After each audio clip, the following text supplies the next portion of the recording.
Première étape de notre voyage dans l'Algérie antique, la célèbre cité romaine de Timgad, parce qu'elle est longtemps restée ensevelie sous les sables du Sahara. Timgad est une cité très bien conservée. Elle est même surnommée la Pompéi d'Afrique du Nord.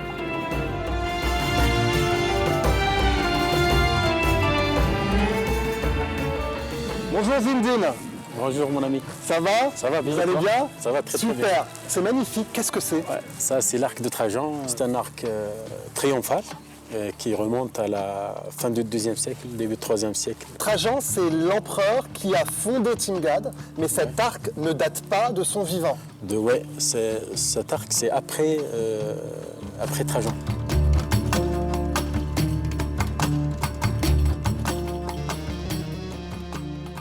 En fait, on emprunte une des allées principales de l'ancienne ville antique de Timgad. Ici, il y avait des habitants qui passaient, des commerçants.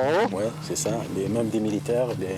C'est la vie sociale de l'époque antique. C'est le Documanus Maximus. Voici le forum. L'ancien forum de la ville de Timgad. Voilà. L'ancien centre-ville, c'est le centre qui relie entre toute la société, soit commerçants, soit politiciens, soit même religieuse. Même c'est un centre. Ah oui, c'était un centre politique, économique, social, religieux. Voilà.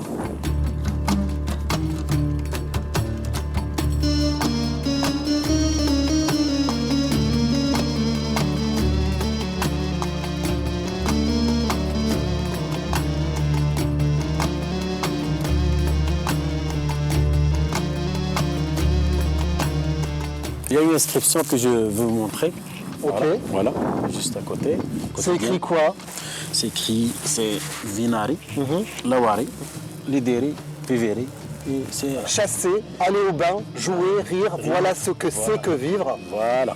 Les choses simples et essentielles de la vie. Et c'est ça. C'est encore le cas aujourd'hui. Oui, c'est ça aujourd'hui. C'est ça.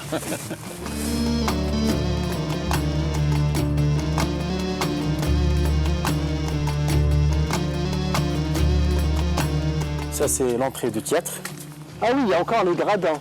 La totalité des gradins a été restaurée à l'époque coloniale. Et c'est là où les spectateurs s'asseyaient pour assister au spectacle devant eux. Oui, c'est ça, oui. Peut-être 3500 spectateurs. Ah ouais, 3500 spectateurs. Oui, c'est ça. Donc un grand théâtre. Un grand théâtre par rapport au théâtre du monde romain.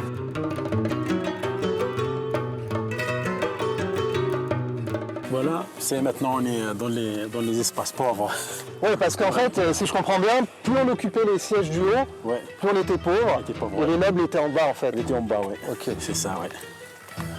Et les gradins se comptaient jusqu'au bout des murs, oui. Ah oui. Voilà. Ah ouais. Ah ouais, on voit tout Timgad. Voilà. Magnifique. Tu vois déjà, on était là-bas sous l'arc. L'arc, on s'est donné rendez-vous. Plus au sud, on trouve le Capitole avec des colonnes immenses. Ouais, on le voit, ouais. Et le forum d'où on vient. Le forum là-bas.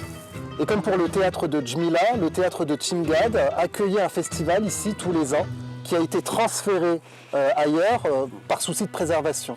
Oui, c'est mieux pour la préservation du site. Même pour la circulation des touristes. Heureusement, il a été transféré à l'extérieur du site, en face, là-bas. Ah oui, c'est En fait, ça, c'est des nouvelles arènes qui ont été spécialement construites pour accueillir ce festival qui a lieu ici tous les ans. Oui, c'est ça, oui.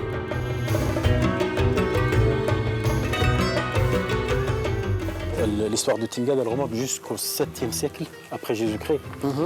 Après, Timgad, elle a disparu de la carte des géographes.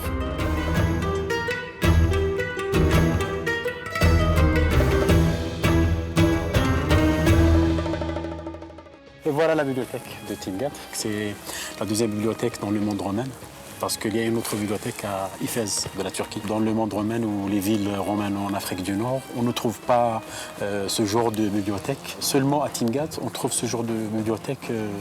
Cette bibliothèque a été construite avec 400 000 sesterces.